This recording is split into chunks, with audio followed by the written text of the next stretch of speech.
Now it's time for business, and Tolulokwe Ogunjobi is standing by. Tolulokwe, over to you. Thank you so much, Abosede. Well, in business news, the Nigerian Deposit Insurance Corporation has hosted its 2024 sensitization seminar for external solicitors of the Nigerian Deposit Insurance Corporation. The sensitization seminar is aimed at consolidating on the collaborative efforts in mastering deposit insurance scheme and banking resolutions. We have more in this report. The Nigerian Deposit Insurance Corporation plays a crucial role in maintaining financial stability by protecting depositors and ensuring the orderly resolution of failing banks. However, it faces several challenges in achieving its mandate, including delayed bank liquidation process. Legal and bureaucratic hurdles have slowed down the liquidation of failed banks, making it difficult for depositors to receive their insured funds promptly.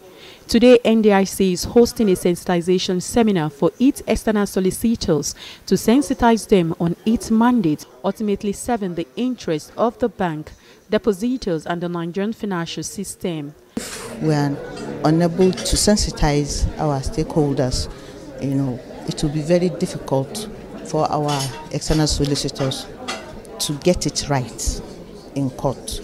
So we have to let them know.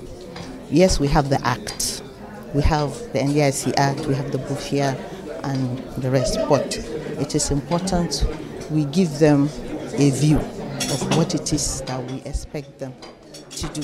The whole essence of this sensitization seminar is to have impact on the jurisprudence of deposit insurance. A lot of people are ignorant, and even people in the legal professions, if they don't interact, they will exhibit regrettable ignorance of the Act. We've had cases in this country where even executions were levied on NDIC out of total ignorance. The sensitization seminar will address topics like navigating bank failure, debt recovery and systematic stability, legal and practical considerations in winding up of failed banks.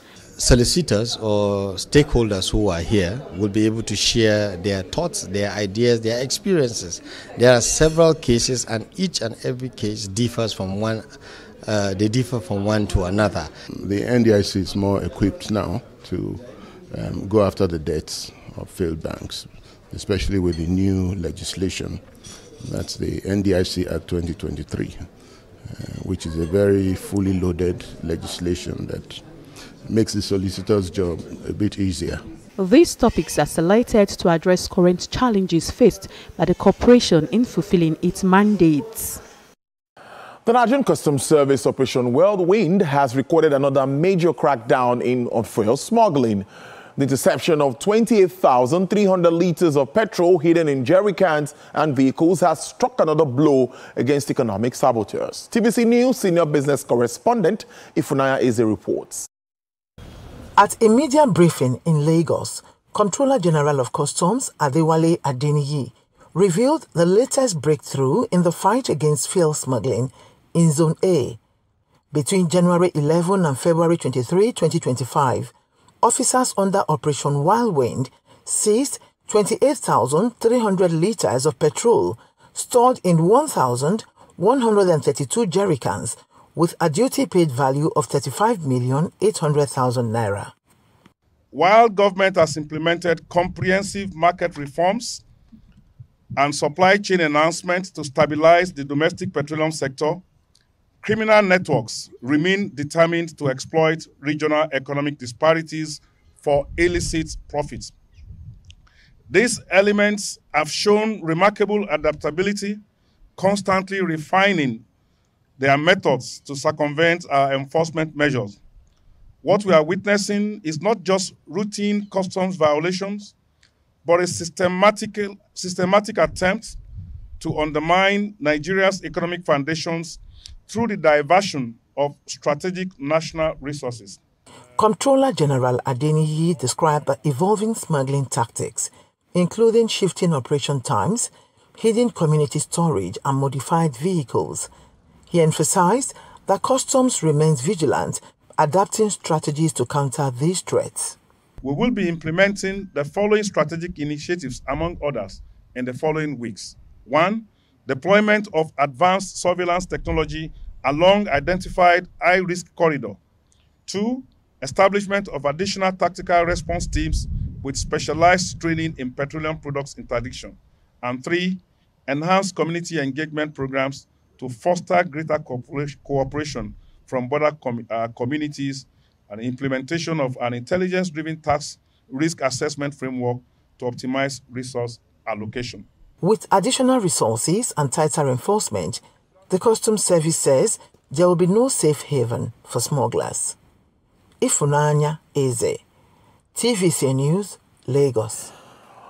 Well, the stock market continues with its bearish posture as pressure on sales stay high on many companies. A depressing index dropped further by 0.53%, cutting down shares of many trade sectors, throwing losses on investments. Many of the price losers were deeply rooted, up to 10%. The companies were Transcorp, Eternal Oil, Dangote Sugar, Deep Capital, and Guinea Insurance. The price advancers included NEM Insurance, Ikeja Hotels, Con Oil, Livestock Feeds, and International Breweries.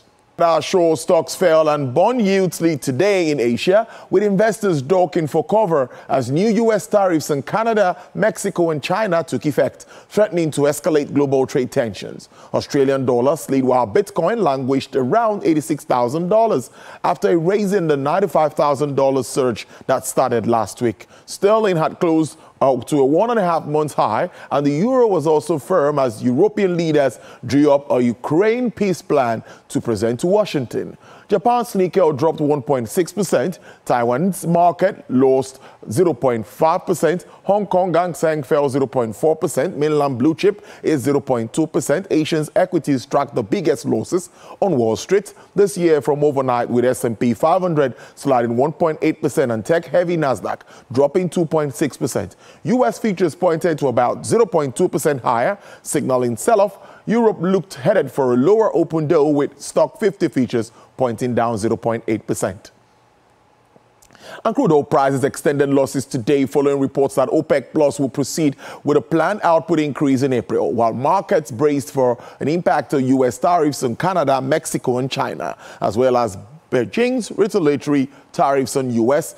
West Texas Intermediate crude fell to sell for $67.79 per barrel, with a decline of 0.85%. Brent experienced a downward price review of 1.06% to sell at $70.86 per barrel. Bonny Light sells for $78.62 with a downward price margin of 2.84%. And 40 OPEC basket crude oil dealers offer $75.16 with an upsurge of 0.24%.